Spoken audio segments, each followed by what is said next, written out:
Hi. Hi. And welcome to Copenhagen. Thank you so much. I'm so happy to be here. It's lovely to have you here. We are. You have come to Copenhagen to visit the city and spend time together. And it's a beautiful Sunday morning. Yes, I saw crocus in the garden. Exactly, crocus. Yes. Yes. It's a nice flowers. It means spring is coming. Absolutely. Yeah. And so we had this idea that we are here together because we always talk so much about our ideas, about NVR, and if we could try to throw ourselves into the deep water and try to do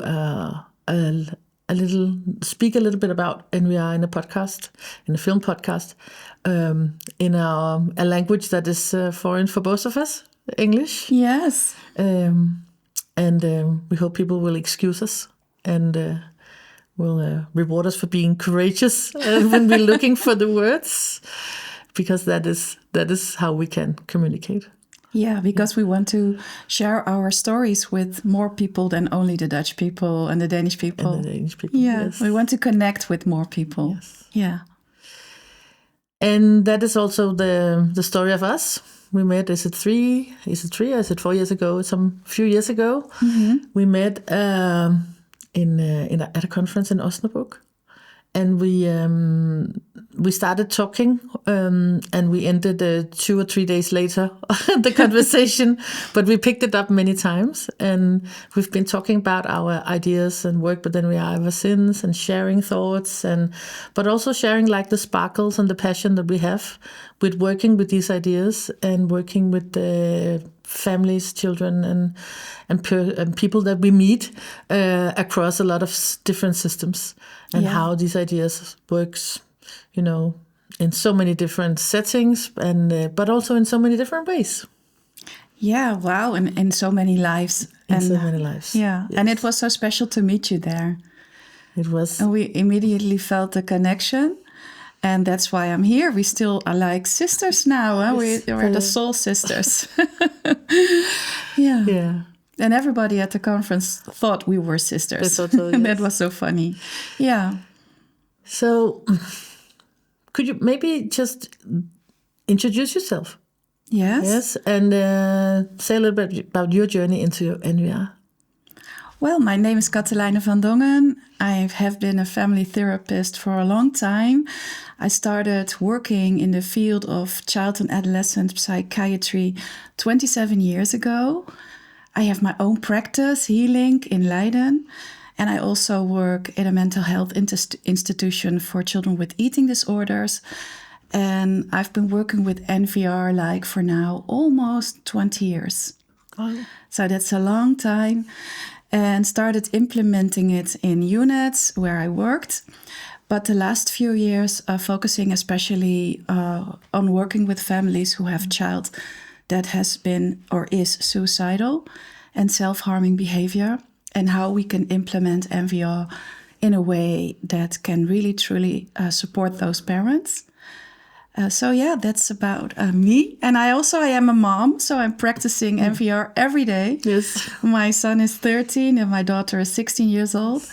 So I think it's also been a great help in my own personal life working with NVR. Yeah. So it's been has it been a parallel journey, do you think? Yeah, I think so, yes. Yeah. Yes. And you? Sure. Me, I came across the ideas in 2007, and immediately I was really occupied in working with schools at that time, and immediately it made so much sense. First about working with children with that had very aggressive behavior, but also because there was a lot of restrainment at the time, and it was a normal thing. But everyone who worked in that field wanted to have something else to do about that. So I was so lucky that I started working in a school directly with a lot of beautiful staff, and we took these ideas and we started to be around children and families in a new way. in a way that already connected with what they wanted and what they believed. But it became like a really, really interesting work to do there. And then I've just felt it useful in so many areas. I'm a psychologist by background, but I'm also trained a systemic family therapist, very much with my roots in the Marlborough Family Service in London, where I've worked with Aya Arsen for many, many years.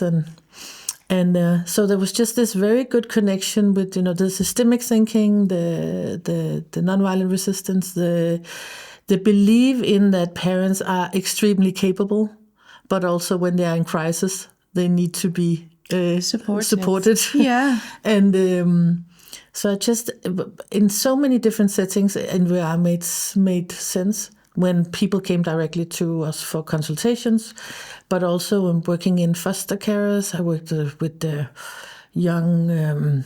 with a lot with the residential cares and when young people living, and just supporting the staff and the parents to I would say to become more of the professionals that they really wanted to be, and to have the support in very stressed situations.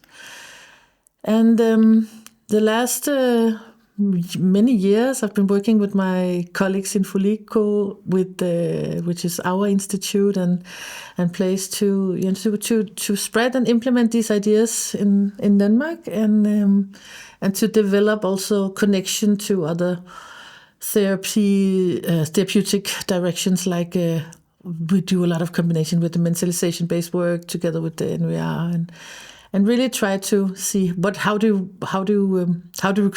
we expand this mindset and create local methods that people need where they are. Beautiful. Yeah. And what is making you tick? What is making you tick on NVR? Makes your soul tick? At the moment? Yeah. At the moment, I'm very occupied with what reparation and reconciliation can do, and in many levels, but also in organizations, and in how healing processes really happens because people take responsibility for their actions and they reach out, and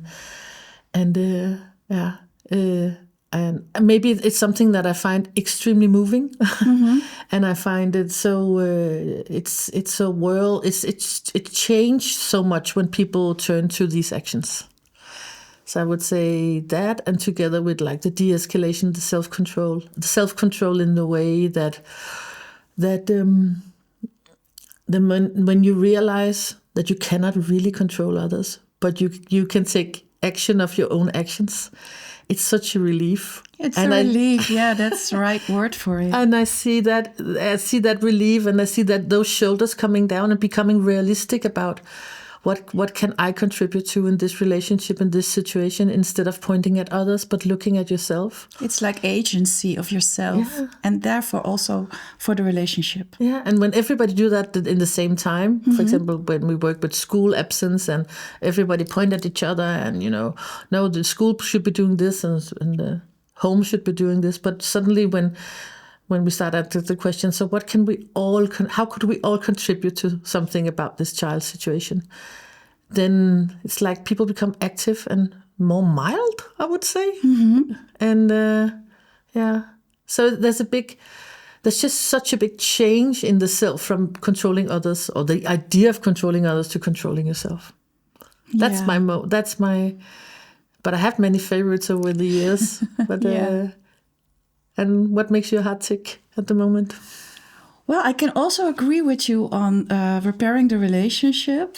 And for me, in the past, I always thought about NVR like you have to have this brave movement to do the big things like the sit-in or the announcement letter.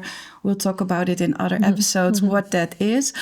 But the recent years, I've learned, working with the families whose child's life's in danger, that's also the little things in NVR that really count, restoring the relationship by making small gestures, doing them every day, every time.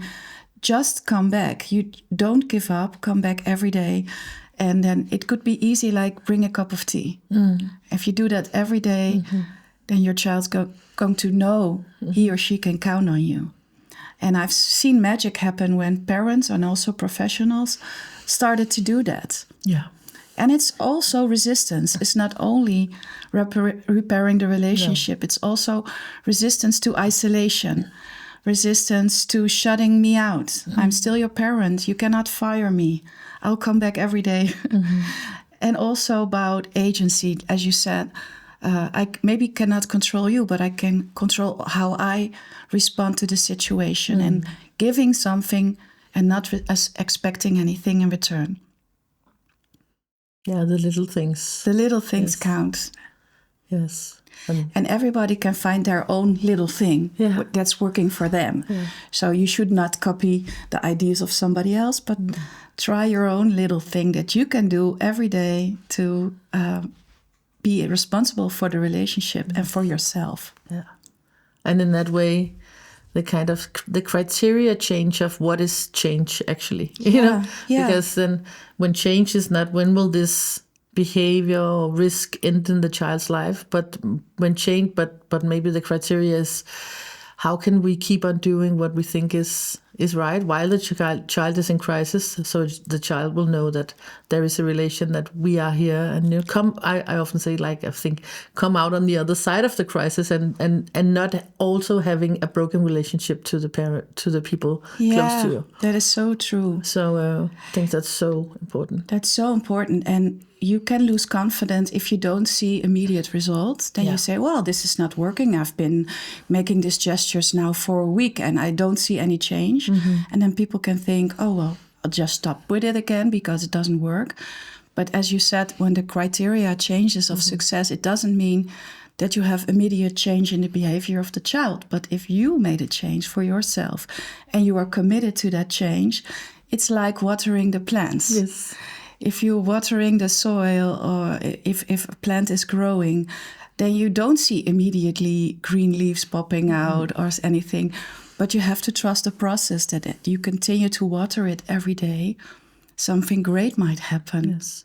Because if you didn't water that little seed, it wouldn't happen at all. It wouldn't happen at all. No.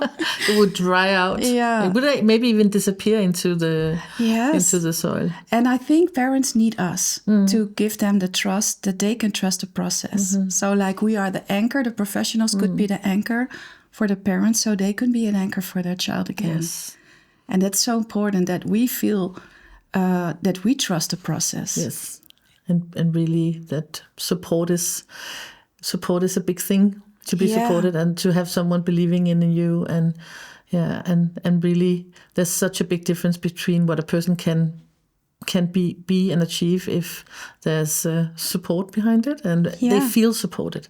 Not only that there's support behind them, but actually also they feel it's the right support behind them. It's support that makes them be the version of themselves that they have missed to be. And I think that is one thing also in NVR, that because it's so focused on what the parents can do for their child, what the parents can do with those actions, I really, I also experience that parents feel so relieved that they can go back to all the positive feelings that they have around their child, even in a crisis situation. Yeah, that they can actually just go directly to what they have missed doing. And that is, of course, in all these actions that are one-sided actions, because, and we will get back to that definitely, and when we explain a little bit more about NVR, but it's such a relief that you don't have to respect an answer from the child. That's something you can do, and you can just connect with your feelings with the child. So when we ask each other these questions, what makes your heart tick, is because we think. We were thinking that that's a really interesting question, because when we both talk to professionals and parents, we ask this question, and we can see that there are some like dedicated areas that they develop and they camp with them, and that it gives them a big strength to have this. No, I can manage self-control, or I can manage giving in being present in a relation. I can manage doing doing reparations acts. And so we were curious about what make people's hearts tick at the moment. Yeah, and we'd love to hear more stories about other people and how they've been working with NVR, how it inspired them, how they implement it in their work, but also in their daily lives. Yeah. And for us, it's not only a method, it's more like a way of being, a way of life. And for me, it makes my soul tick. And Yes. I know for sure this is the case with you as Yes. well. Yeah.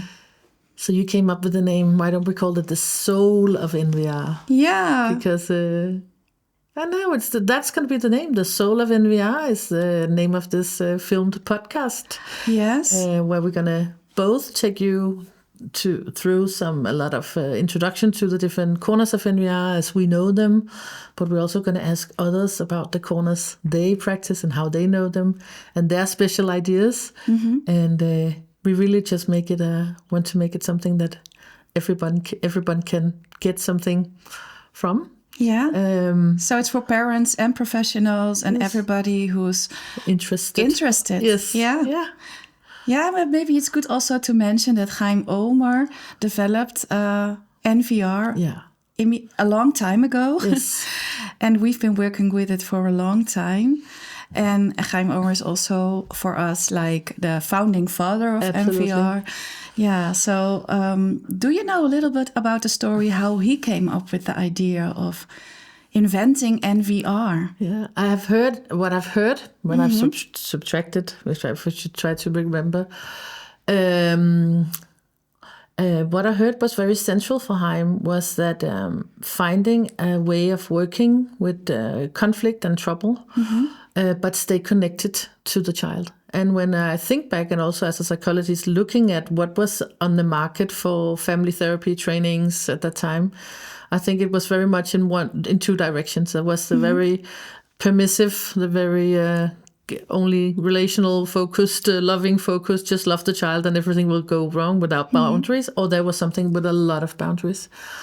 And what I've heard and what I've seen how NVR has been presented is this how nonviolent resistance from activism has this way of both being very loving and caring and respectful, but also looking about boundaries and resistance and what has to change. Yeah. So I think it unites in a very logical way what we want, and also it is so linked to developmental psychology and to attachment theory. Yes. And we symbolize it with the two hands. Can you show it? Yes, I think we use them a little different, but I use them like this. Yes, so the resistance hand or the boundary hand, and the relational, the caring, the I really want to be with you hand, and I love these hands. They're quite new to me, but since I've had them in my hands for the last the last 3 years, it's been so easy to talk about NVR, and it's been so easy to talk about how we are all organized around a child or a class, or because I now can say to teachers and parents, just show me your hands. Where are your hands at the moment? That's a great question. Yeah, where are your hands at the moment? Yeah. Yeah, and in Holland, Eliane Wiebinga and Hans Bohm who say connecting authority. Instead, they use it also as NVR. And they say connecting before correcting. Yes. Also the hands connecting before correcting. Yes. I like that idea. And I use it sometimes in my work. I say acceptance before change. Like that. Because if you want to make growth possible, you first have to accept the situation as it is. Yes. And it could be quite difficult in hard situations to accept that situation. But if you can truly accept the other person as a human being, how he is, and meet that person without judgment, then it makes the connection possible. And after that, you can work on change. But if you skip the accepting, it's really difficult to change. So that's also the validating part. That's the validating part. And I think that's also the symbolizing of the two hands. It's by accepting, and change is also those two hands. Yeah. So I actually wanted to go back to ask you the same question about, how was it presented to you, or your grasp on how you have heard that these ideas came into the family therapy world, or what was it that Heim connected with, or the initial ideas? Do you mean like how did Heim come up with the idea, or how I got it? No, how did it develop how did Heim develop this into family therapy? And well, what I've heard, I don't know if that's actually how it went, but I've heard that he had trouble with his own child himself at home.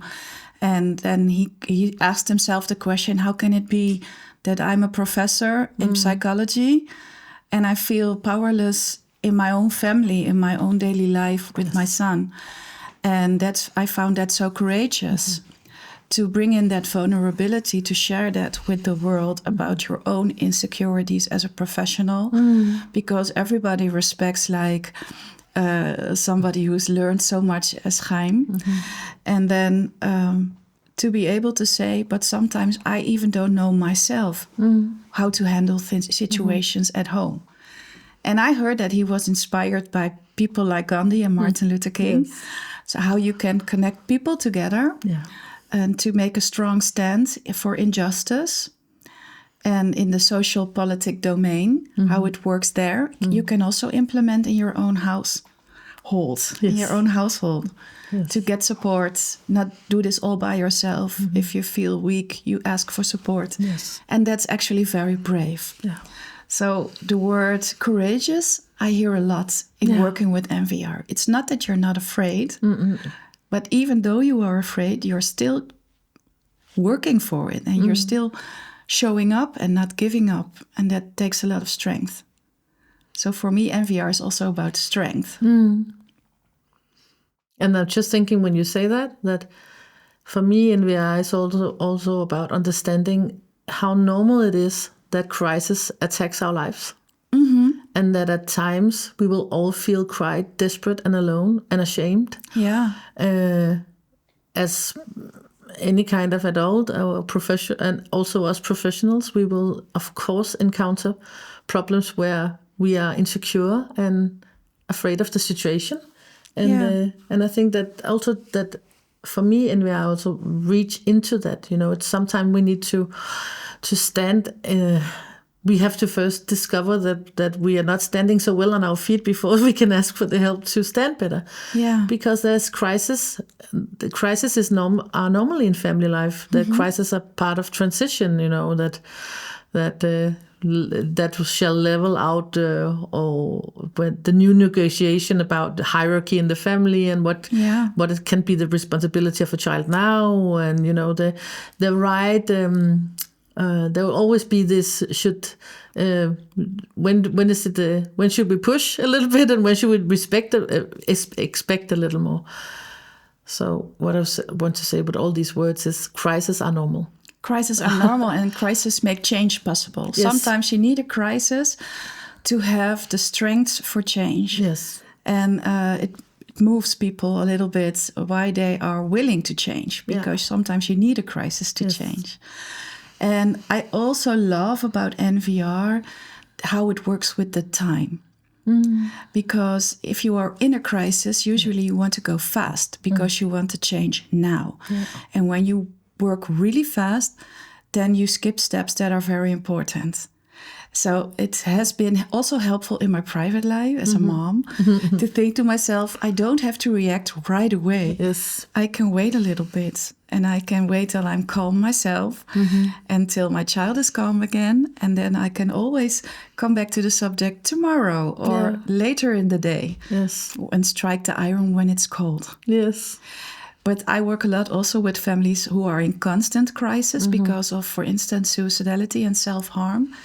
And then it's very inspiring that you can also do something when the iron stays hot. And let me hear. Well, the 5 pillars of NVR. We didn't mention them yet, but they have 5 pillars. Some people even say they are 6. Yes. But one of the pillars is presence. And your presence, when the iron is hot, can be life-changing and life-saving. I've learned a lot from parents who've worked with their presence in their child who was struggling with life trying to not fix it.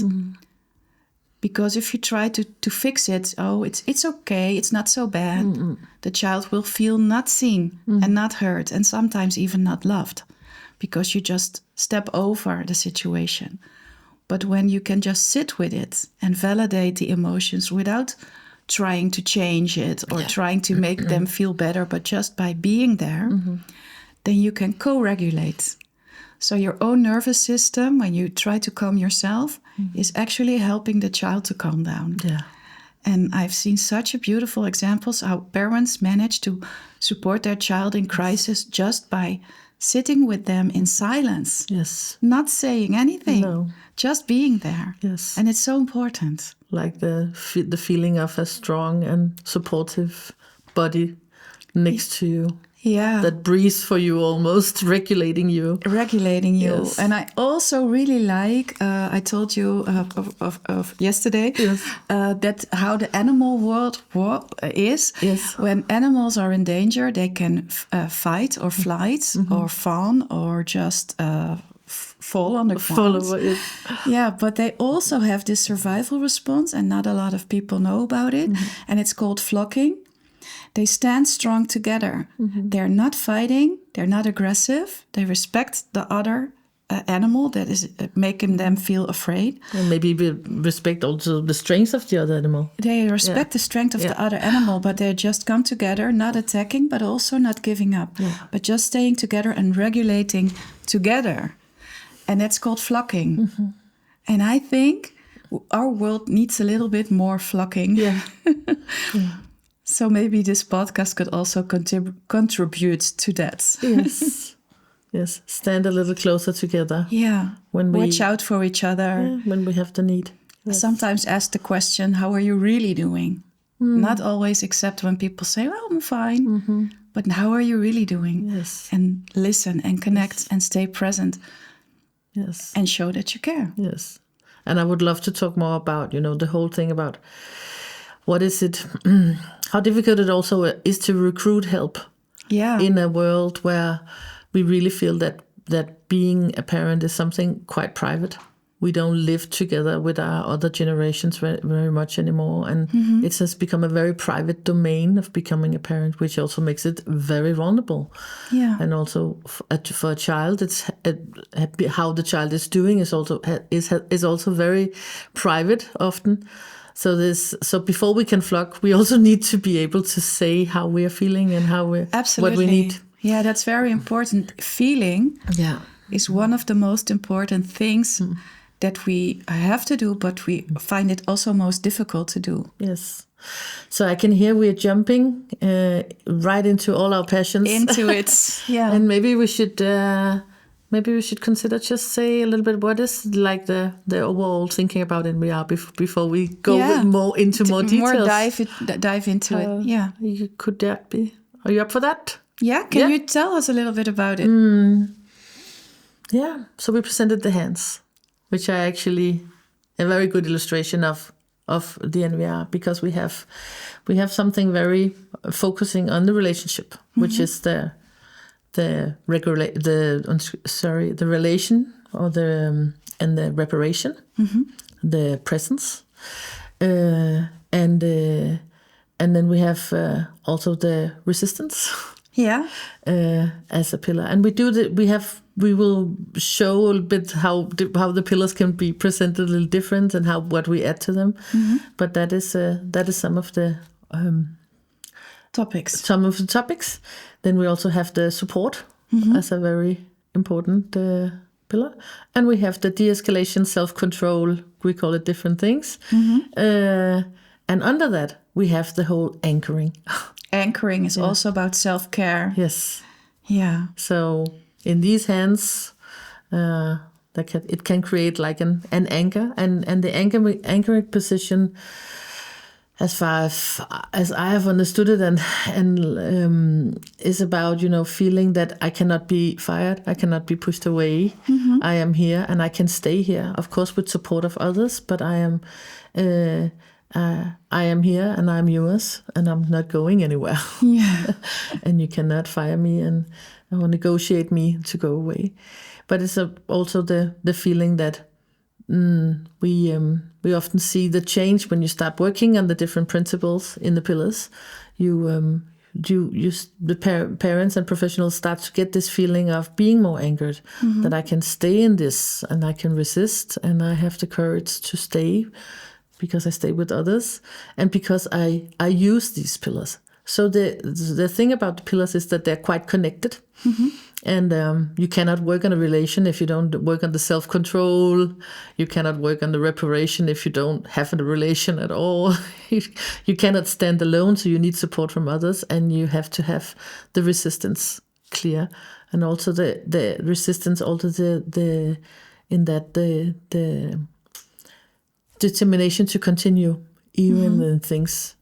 And to have that determination, you need support, because otherwise you might give up too soon. Yes. Because it takes a lot of time. It's not the quick fix in NVR. It takes time to water the plants. Yes. And you cannot give up by just doing it 3 days. Yes. So it needs time and patience and love and care and also strength. Yeah. And of course, these pillars and the content of them looks very different if you are doing work in a family, in serious life-threatening situations. Like you do, if you work in a school, in a residential setting, so many different areas. And I've also worked with the police in neighborhoods with vigilant care. Yes. And it was also very interesting how the dynamics changed with when the police officers tried to connect before they started to correct. And I'd love to talk more about it, but do it some other time. But I had a question for you, because you were talking about the anchoring function. And maybe there are people listening and they don't know what it is. Could you explain what anchoring means to you? What is that? It's a position where you can. It's like there's this picture of you, the child being a boat. Yeah. You being an anchor, and the relation to the child is the line. Yeah. So the line can be very long because the child can navigate a lot, but it has to be very tight or tighter. But it is like the way of you stay calm, and that can help the child regulate or having you present. Yeah. And it's just that. I have this picture of a little boat going into the wild waves. Yeah, me too. But if the other boat just goes after it without any line, without any kind of security, the crisis can just continue, and you can drown. You can drown. The boat can drown. Yeah. And what I also like about the metaphor is that without the line, the anchor has no influence. I love that. Yes. Because you can be such a strong anchor. Yeah. And be really firm. But if you're not attached to the little boat, you won't be able to help it. So it gives so much direction to work on the connection, to work on that line. Yes. It's like a lifeline. Yeah, it is. Yeah. And I like also about the metaphor that little boats want to go out in the water. They don't want to stay in the harbor the whole time. No. So the anchoring function is not by keeping you close the whole time, but also trusting you can sail, and I trust in you, but I'm here if you need me. And it's like the harbor is open, open to sail out, but always open to sail back in again. Because we're here, we're waiting for you, we're expecting you. And it's such an interesting metaphor for children also, to all the things that they have to develop. It's a child's job to develop itself and learn a lot, and learn through also both love and boundaries, but also to explore the world. Yeah. So it cannot get too close. No, either. You have to let go sometimes. You have to let go, but not in a way like to see what you do. But I'm here. Yes, or I stay here firm. But you can just go. You can just go. Yeah, yeah. And so I actually want to ask you a question, because sometimes I guess parents and professionals come to you and they want to know everything at once. What would be your starting point? What would be your starting question if someone came in a crisis? Well, actually, that's something I try not to do, to start teaching them a lot right away. Because with parents, it's actually the same thing as with the kids. I want to connect first. Yes. And that's what I am quiet. I'm listening. I'm asking them questions. How do they feel? What have they been through? And I want just to listen to them. And in the training, I give parent group trainings. That's also a lot of time the parents listening to each other. And that shares an immediate connection. If you see the recognition that another parent has gone through the same things and nodding their heads, we've been experiencing the same things. That's important, because if you feel you are connected, then that's the time that you can start teaching a little bit. And it sounds to me like they're already there, enter a bit in the same boat. Yeah, and I try not to be the expert. Yes. Because maybe I know a lot about NVR and I have a lot of experience with it, but they are the expert of their child. So it's always with mutual respect and listening and curiosity. I don't pretend to know everything. And I also want the parent to feel confident about what they already know and what they've already done, and support them in that. But I want to ask you a question anyway. So while you listen and while you connect, what does your professional ears scan for? How do you select, what is most needed? Is it the relation, or is it the de-escalation? Or of course, there's, because there are many, you have to start somewhere. You cannot start with, that's another point of NVR. We'll go back to, we cannot do everything at once. Yeah. So what do you scan for when you listen to a crisis story? Well, sometimes I feel parents are not regulated when they are in crisis. So, and your brain actually is not able to process information if you're not regulated. So that's why I first want them to be regulated, and just that I do that by listening to them.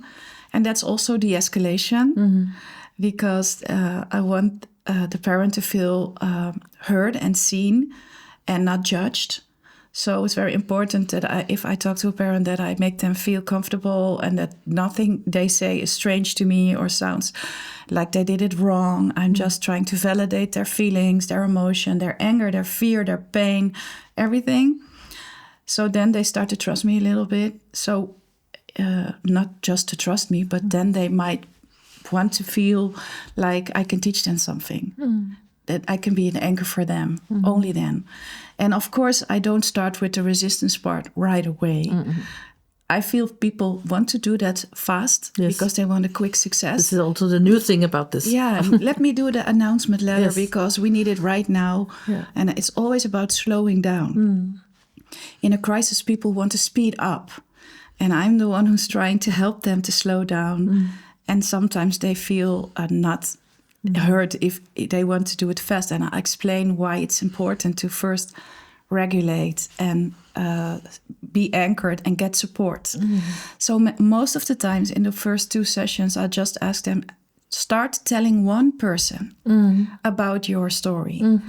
Asking, if one person asks you, how are you doing? Tell them how you're truly doing and not pretend you're okay. Yes. This is very important. So actually you go for the support pillar first, and the self-care. Self-care and support and de-escalation, they all belong together. Yes. And after that, we work on presence and the relationship restoration, and that makes also the resistance possible. Yes. And you? I think it's, I really agree on, trying to listen. And taking the speed out. And sometimes people they just need to do some kind of action now. Yeah.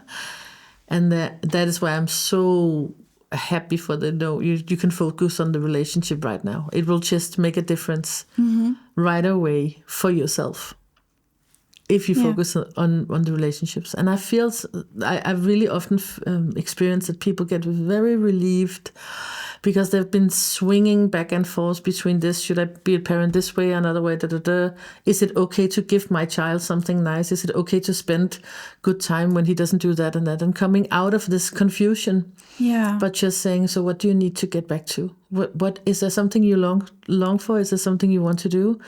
And then how would it be for you to start doing it while you are still at this, while it's still not, there's no solution to this and that, and he might still stay in his bed, but how would it be for you just to start doing these things? And I really get the response that they have missed their child for a long time, and so I find it more and more central to beautiful. And then in our parents group, it's something that we ask. We should be like this. This is like the first input we give when the first time we meet, and every time we meet, we ask. So how is it going with the relationship? How is it going with the relational gestures that we called kærlige aftryk? That is loving footprints. Loving footprints. I heard that. I love it. And we have these pictures of walking in the snow or in the soil, and the child can see that you walked here, you were around me, and. So send out marks that I am here, I'm present, and I'm visible, even though you cannot always see me. I love that. I think it's moving to see how it starts to heal something in the parent, but also in the professionals. Yeah. Because they also long for this, and I collect those stories. Wow, because we want to collect other stories. And I work with that too. We don't call it loving footprints, but I love it. But we create loving routines and rituals. Love that too. And that's like, we do the relationship gesture, but not every week a different one, but the same one. Yes. To make it predictable. Yes. And when you were in crisis, you need safety, and predictable things create safety, so that's why we do it in a structure. Yeah. But maybe this is a nice idea to do in another episode. To talk more about relationship gestures and repairing the relationship. Well, and since we both focus on that, apparently, building a relationship to the parent, being there for support, and also helping the parents, maybe we should start there for the next episode. Yeah. Should we? I think that's a good idea. I don't know even how long this was, but maybe we just say, thank you for listening to the first pilot episode. And if you're here till the very end, maybe you will be here for the next episode too. Yeah, we hope so. And maybe if you have something interesting to share, you have a soul story about NVR, so send it just there. Contact us. where do they point like this? But contact us. Yes. Well, it was wonderful to talk to you and meeting you again here in beautiful Denmark. Thank you for being here and being my friend. You too.